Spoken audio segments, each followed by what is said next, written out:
Well, welcome everyone. Thank you for joining today's webinar, What's New in ISO 27001 version 2022. Today we have a great presentation. Thank you again so much for joining us. We really appreciate you spending time here. My name is Brian Jacobs. I'm the Director of Demand Generation here at Drata, and I'll be your host for today's webinar. Today, we have a wonderful guest from Aprio to discuss what's new in ISO 27001 version 2022. So please ask questions at any time during the event using the chat feature, and we'll do our best to get to those during the Q&A portion at the end of the webinar. So with that, we'll move to the next slide, the agenda. Okay, so today we'll introduce you to our panelists, but here's a quick look at what we have in store. So just to get things started, we'll look at some primary changes in ISO 27001. Again, this is version 2022, and a bit of 27002, as these two are directly intertwined. Following that, we'll move to our Ask an Auditor portion of the presentation with Aprio, our financial consulting and CPA firm, and we'll field a few questions from you at the end. And next week, we'll follow on with a recording as well. You can rewatch or send to a colleague. Next slide, please. So without further ado, I'd like to introduce you to today's presenters. We have with us Tamisha Young. She is a Senior Auditor Alliance Manager here at Drata, and she is also a former auditor. So she brings with her some really tremendous and relevant experience for today's presentation. We also have Powell Jones, who is a partner with Aprio in the Information Assurance Services, and he's also an ISO practice leader. Next slide, please. So just very quickly, before we get started, I wanted to make a quick announcement. Drata has an exciting conference coming up, and this is going to be our inaugural User and Compliance Summit. This is going to take place on June 22nd in San Francisco. The conference will bring compliance, risk, IT and security professionals together for a day of keynotes, presentations, announcements, panels, workshops, networking, and most importantly, entertainment. We want you all to have a good time. So we're super excited about this, and we'll share additional information on our website in the coming weeks. And we've opened a call for speakers in Secured, which is the Drata community. So again, questions during the presentation, simply use the chat feature, and we'll work through each of those questions after our Ask an Auditor portion. So at this point, Tamisha and Powell, I will hand it off to you. Next slide, please. Thank you, Brian, and welcome again to all of our attendees today. Your time is valuable, and we really appreciate you spending time with us. First, I want to thank my co-presenter, Powell. He is our subject matter expert in ISO 27001, and it's always a pleasure to work with Powell and the Aprio team. So today, we are here to talk about what's new in ISO 27001 version 2022. So whether if you're a startup just beginning your compliance journey or you're a compliance veteran, this webinar definitely has something for everyone. So let's jump right on in.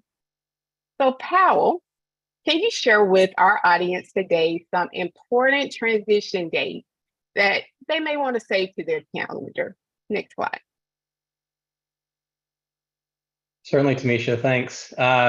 So in regards to transition dates, what people need to be aware of is that if you're already certified, you have until October 31st, 2025 to transition to the new 2022 version.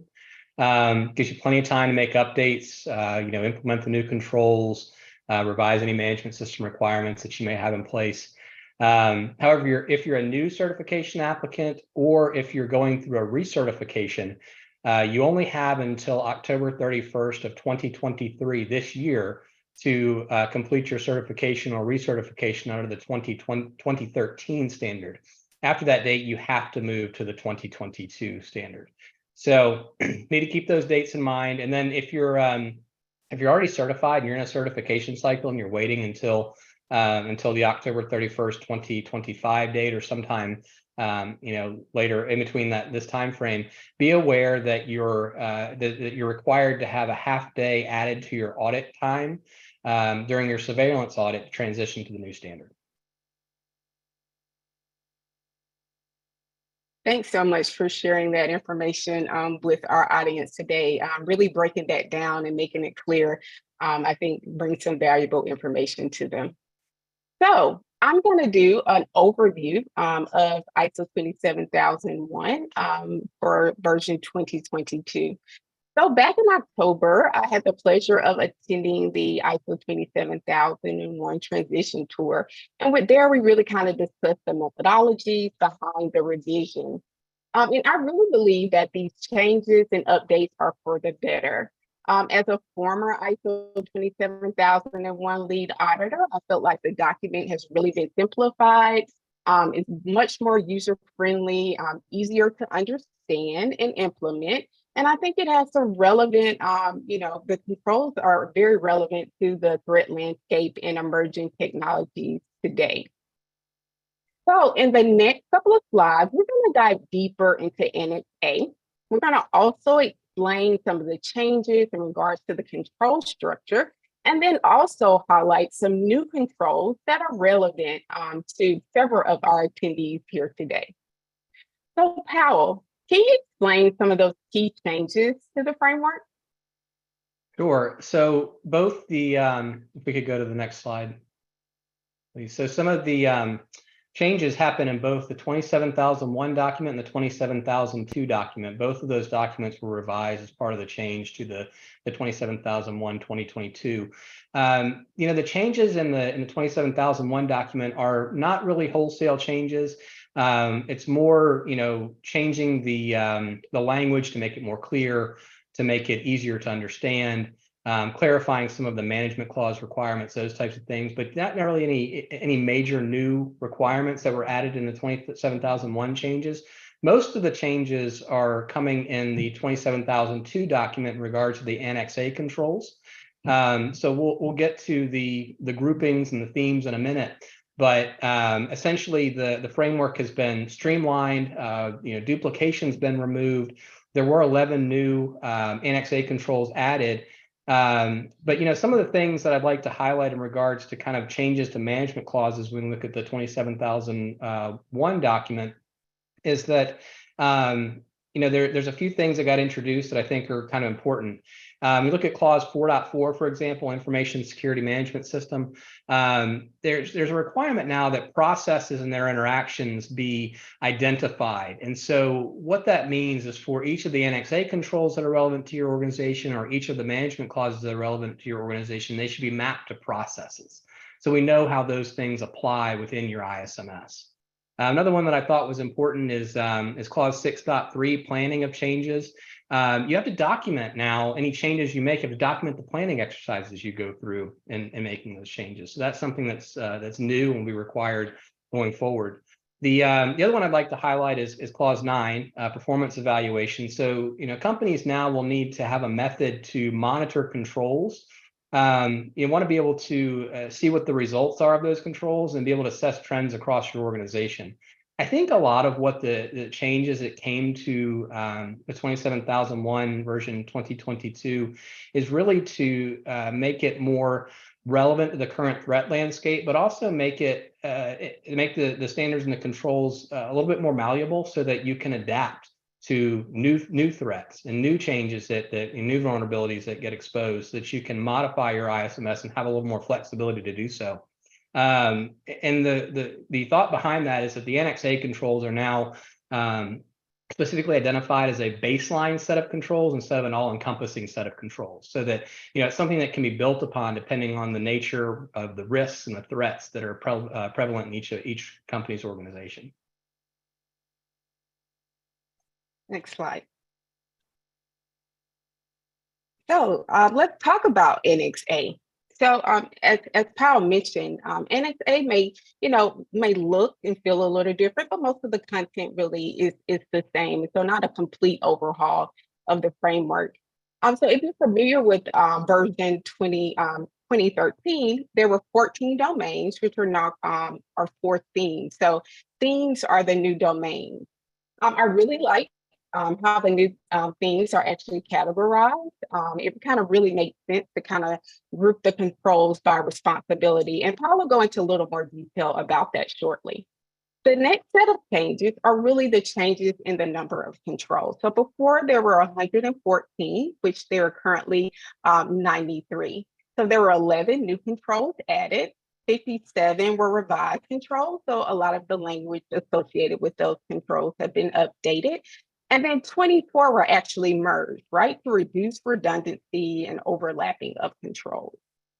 So Powell, can you kind of help us to understand these 4 new things and really kind of give us an overview of the new Annex A controls when it comes to the new version? Sure, I would love to do that. So let's go to the next slide, please. So let's start with the new themes and how the controls are organized within Annex A. Instead of the 14 control categories that we're used to previously in the 2013 version of the standard, they're now grouped into 4 categories, which ISO refers to as themes. These cover, various areas, organizational controls, which I like to think of as more of your kind of entity level controls, or the things that you do at the organizational level, as opposed to kind of more your technical controls that manage the various activities in the day-to-day of the organization. You also have people controls, which are going to be focused on, how you manage the individuals within your organization, things like training and areas of onboarding and things like that. You're also going to have your physical controls, which relate to, physical objects and how you manage the security of those objects and access those objects. And then finally, you're going to have your technical controls, and that's going to be probably the most significant grouping, which is how you apply technical controls, the ISMS, and the scope of the ISMS within your organization. So really what you see here is we're trying to streamline the categories into these themes to allow for easier categorization of controls across an organization instead of trying to put them into 14 different buckets. Let's talk a little bit about the Annex A controls specifically and the new 11 new controls that were added. If we could go to the next slide. So you can see all the Annex A controls listed here. I won't read through these individually. My thought is that when you look at these things, I believe that many organizations will already have a lot of these deployed. They're kind of core to what you expect to see within a well-controlled security organization. There are a few that I would like to highlight and go a little bit more in depth on. The first of these is threat intelligence. So, organization needs to be aware of its threat environment and consider where threats may originate. Organization will need to collect intelligence from various sources to allow the organization to present a layered response and reduce the impact of those threats where necessary. And then, this generally follows the theme of these updates that the threat landscape's ever evolving, and organizations need to stay abreast of changes. And the only way to do that is to gather threat intelligence from various sources and apply that within your organization. One of the other ones that I think is of particular importance is cloud services. And so when we look at cloud services, cloud's really becoming really prevalent for almost every organization out there. We rarely deal with a company these days that isn't utilizing cloud in some form or fashion. There really needs to be a focus and understanding of the security risks associated with the cloud vendors, and that needs to be performed through your risk assessment process. Organizations need to document how they're going to manage the risks, how they're going to update policies and procedures accordingly to address those risks. And then finally, organizations need to define the related boundaries and responsibilities of both the cloud service provider and the organization so that they know what the requirements are and they clearly identify what they need to obtain, particularly from that cloud service provider. The other one I wanted to highlight is secure coding. So, code vulnerabilities are really a major attack vector in the current landscape, and organizations need to be more vigilant than ever in protecting against code vulnerabilities. This is something that we've pushed for a long time in our SOC 2 reports, so I'm really happy to see this adopted into the ISO framework, ISO 27001 framework. This can take many forms, such as SAST or DAST. It can include things like peer review of code. But at the end of the day, the organization needs to clearly define secure coding requirements and its change management policies and procedures based on what's best for their organization. So there's just a few areas that I think are, particularly important with the new Annex A controls, but really, like I said, it follows the theme of an ever-evolving threat landscape and being able to apply controls in a flexible manner that allows organizations to stay current with what's going on in the greater kind of vulnerability universe, if you will. Excellent job, Powell. I think the information you presented is definitely going to prepare our audience to, talk to their auditor about these changes, or even present to their leadership about how these changes can affect their company. Next slide. So last, but definitely not least, we want to talk about ISO 27002. And really, I know this as kind of the guidance and the go-to document for implementation and maintaining the ISMS. So Powell, can you explain in more detail how 27001 and 27002 work together hand in hand, and then also discuss any changes related to the new version? Sure. So, when we talk about ISO 27001 certification, it requires both of these documents, the 27001 document and the 27002 document. 27001 defines the management activities that are required in implementation of an ISMS. So it's going to go through things like internal audit, risk assessment, all the areas that have to be addressed in order to implement an ISMS. 27002 is going to define the Annex A controls that have to be in place in order to support the ISMS. So, like we said, the thought now is that the Annex A controls are a baseline set of controls. They should be built upon as needed based on the risk prevalent or relevant to that organization, as you define that through your risk assessment. Similarly, your internal audit processes, really are intended now to address the entire organization, not just what's specific to your ISMS and 27001 requirements. So it's something that needs to be tailored to your particular organization. I think that's what these two standards are really, when you combine them together, that's really what they're trying to address here, is that the standards and the guidance within them is really kind of the baseline, but you need to build upon that based on what's relevant to your organization. The tools are provided to do that through things like risk assessment. So when you think about 27002 and what's the difference, you don't really hear, because you might look at that and say, well, I'm getting certified in 27001. What's 27002? Well, those things work hand in hand to really result in the full 27001 set of compliance requirements. Absolutely. So that brings us to the end of our presentation portion of our webinar. And so now I'm going to hand the mic back over to Brian. Thanks, Tamisha, and thank you, Powell. All right, so now I think this is the good part. We're going to move to our Ask an Auditor portion of the presentation. So Drata hosts a regular webinar series called Ask an Auditor. You should check that out if you found today's session valuable. And in this series, really it enables attendees to bring compliance questions to our in-house experts and guest audit firms like Powell from Aprio. In each session, we get a lot of questions and we try to get all the answers out. We're really not able to do that all the time. So we went through and we pulled some of the common questions about ISO 27001 from the series. And I thought it would be a great idea to have Tamisha and Powell weigh in.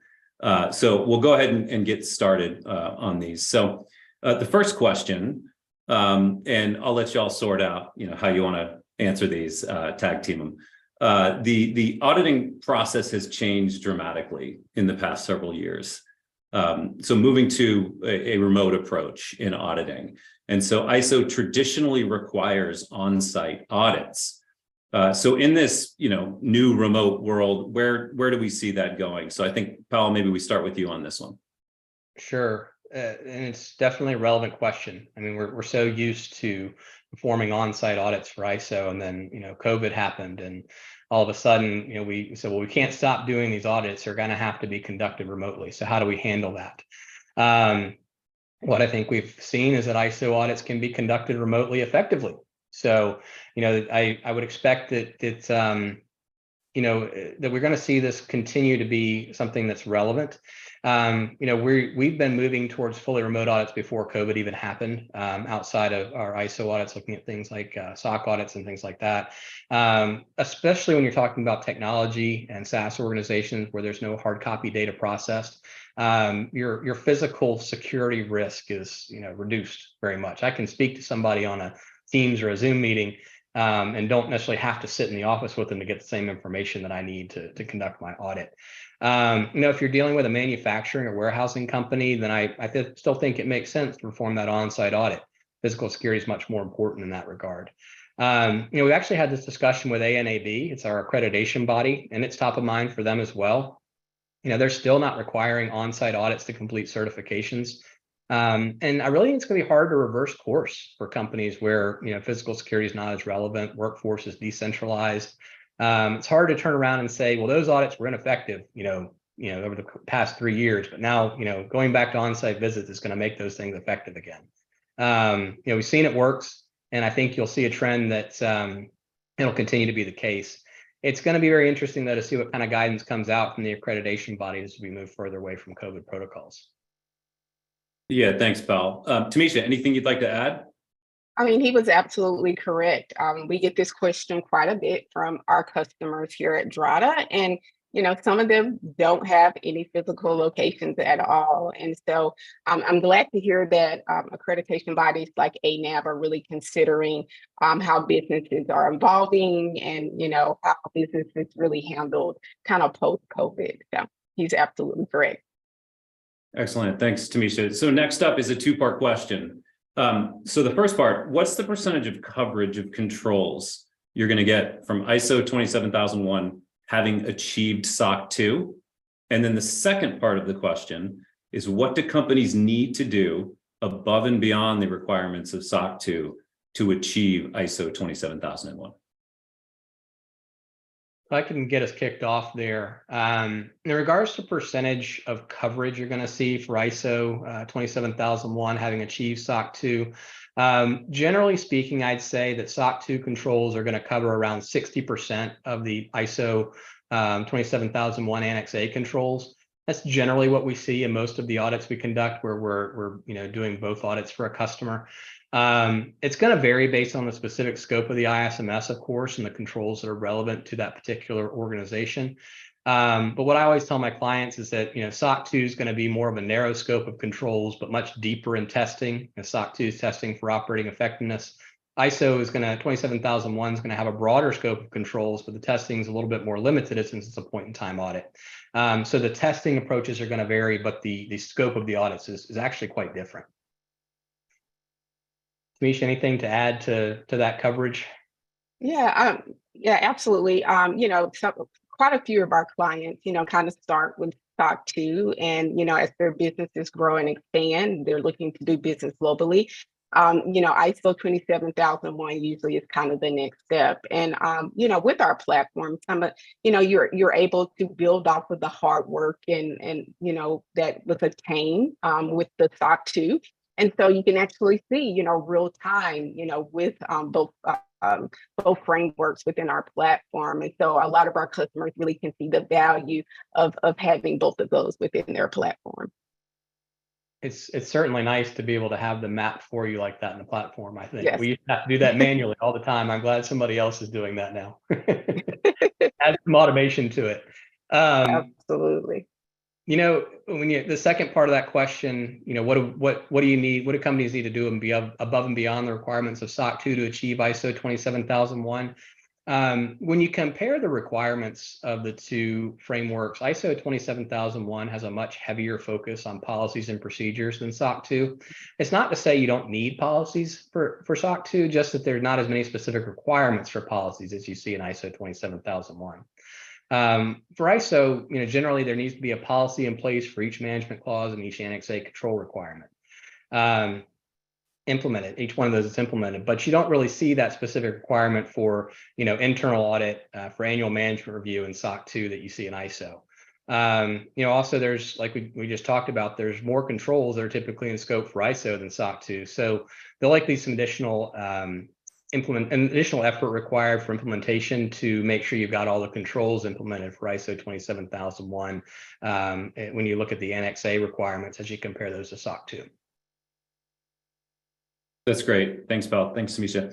All right, last question of this portion. So this is a question of scope. So both of you know that ISMS is the foundation towards ISO 27001 certification. How does a company go about determining which Annex A controls are in scope or out of scope? Misha, you want to start on that one, or you want me to take it? I'll let you take you take this. So, in order to be certified, companies are required to develop a statement of applicability, which details, each of the controls that's relevant to their organization, why it may be relevant or why it's out of scope. They have to include justification for exclusion, justification for inclusion, brief overview of how each control has been implemented. And in the new requirements, you actually need to link processes to each of those controls so that we know where those things apply. Each company seeking to be certified needs to evaluate those controls, and they need to say, okay, is this important to me? Is this something that's relevant to my business? This goes hand in hand with the risk assessment. If you're not performing software development, you only use off-the-shelf software or SaaS products, then certain controls around source code management aren't going to be applicable. They can be excluded. My recommendation always is to identify a certification body that you're going to use, your auditor, that you're going to use early in the process of implementing your ISMS, so that both parties can review that statement of applicability and help ensure that everyone's in agreement about the exclusions. It prevents a lot of surprises later in the process. So, you go all the way through the process and implement your entire ISMS, and then I say, okay, now I'm ready to find an auditor. And you call me up and you say, okay, here's my statement of applicability. And I take a look at it and say, well, why did you exclude these 10 controls? And they, start giving an explanation and say, well, but that's really relevant to what you do. Now you're going back and having to re-implement things. And you're not really as ready as you thought you were because you didn't kind of get ahead of the process. So, I think both engaging with an auditor and engaging with a platform like Drata will help you to avoid those pitfalls. Absolutely. And kind of piggybacking off of what you just said, we always encourage, right, to engage the auditor as soon as possible. And it really kind of, helps you to kind of understand, where you are and really helping you move into the right direction. So, yeah, definitely encourage not being fearful of the auditor, right? They are not there to stop you from, reaching your goals, but to really be kind of, an advisor and to help you along that journey. Excellent. Thanks, Tamisha. Thanks, Val. Okay, so now we will move on to the audience Q&A portion, which is our final portion of today's webinar.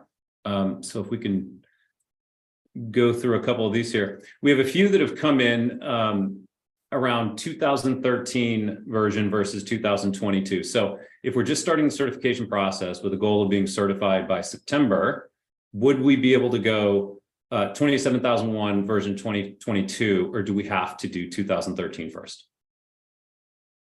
You can do whichever one you want to do if you're going to be certified prior to October 31st of this year. So if you've already started your process of implementing your ISMS on 2013, it's fine to continue and to certify under 2013. Just be aware that you're going to have to transition to 2022 before October 31st of 2025.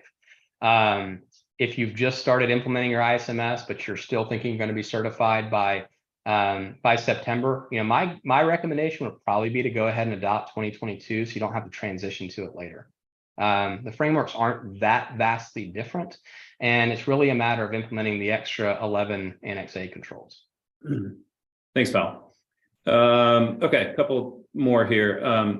Is the Drata platform ISO 27001 module configurable for both 2013 and 2022 versions? If yes, can a client previously certified under the 2013 version easily transition to 2022 within the Drata platform? That's likely for you, Tamisha. Yes. So, so in our platform, if you go with the ISO 27001 framework, you'll have access to both. So if you're in a transition, you're, already started preparing with 2013, you'll also have access to 2022. So regardless regardless, either way you decide to make your decision, you'll have access to both. So our platform is ready for 2022 version. Thank you. Bunch here. Let's see. SOC 2 was traditionally viewed as a lesser framework than ISO 27001. With SOC 2 updates in 2022 and ISO updates, how closely do they compare now? I still think you're looking at, at least from what we've seen, you get about 60% coverage from your SOC 2 to ISO. So you've kind of got a 40% gap in additional scope that's relevant for ISO 27001. I think that still stands even with the updates. There's going to be things that overlap. I think when you look at the two, the SOC 2 framework has just less, when you look at the criteria and the points of focus, there's just less in that framework in regard to what's necessary to have suitability of design for a SOC 2 versus the Annex A controls and the management clauses that are required for ISO 27001. Excellent. Thanks, Pal. We've got one here. A lot of questions. This is great. So ISO 27001 doesn't define requirements for who performs an internal audit. We don't have an internal audit group, and last year outsourced our internal audit. However, can a second line function like GRC perform this requirement? So absolutely. As long as you've got somebody that's independent within your organization of the management of the ISMS that's reviewing and doing the internal audit of your ISMS, then it's absolutely fine to have a kind of a second line team look at that. And we've even seen situations where, they're like, we don't have that second line team. Is there a way for us to still perform the internal audit ourselves? And it gets a little tricky. But some of the things that we see happen from time to time is that while that group may perform the internal audit, it's reviewed and signed off upon by somebody like the CEO or something like that, that's somewhat independent of the management, the direct management of that ISMS. Thanks, Val. Can you provide some visibility into what the relationship typically looks like between the company being audited and the auditor? Misha, you want to start with that one? I've got some thoughts on it, but I'm sure you do too. I think it should be really a professional and collaborative relationship. And so really just the auditor's role really is to assess, right, that the controls being that are meeting the requirements of the framework, right? And so it really should be a collaborative. Some audit firms, explain if there's some nonconformities, really kind of helping them to grow and meet those, for the next time, right, when it comes around for the surveillance audit. So it really you should find an auditor, number one, that kind of meets your style and needs as an organization, but it shouldn't, like I said, be one of those kind of fearful, but really a more collaborative and working together with your auditor to meet your needs. Yeah, that's exactly right. I mean, look, as an auditor, I want you to get certified. Like I don't want to end the audit and nobody got certified. That's not a good outcome for anybody. So it's got to be collaborative. We can provide feedback. I can, help you with, how you might, examples of how you might address a gap or a nonconformity or something like that. We can provide opportunities for improvement, which are, kind of leading practices. The thing I can't do is I can't help you implement your ISMS or help you implement controls. Otherwise, there's a lot of assistance your auditor can provide you. We just can't, take the role of management in those audits. That's really where the line's drawn. Thanks, Pal. And thanks, Tamisha. And Elliot, if you can pop up the final slide for us, I'd appreciate it. So I just want to take the time to thank everyone. Thanks, Tamisha. Thanks, Pal. And thanks all of you for joining us today. We really, really appreciate you spending your time with us. So if you have any other questions about the ISO 27000 series, we invite you to connect with us in Secured, which is the Drata community. You can find it on our website at community.drata.com. And feel free to reach out to us if you have any questions. But we really appreciate you joining us today, and we'll be following up with a recording. Again, you can share this with your colleagues. And we'll also add in a brief survey. So we really would appreciate your feedback and involvement in that. And thank you again to everybody for joining us today. We really appreciate you. That concludes our webinar.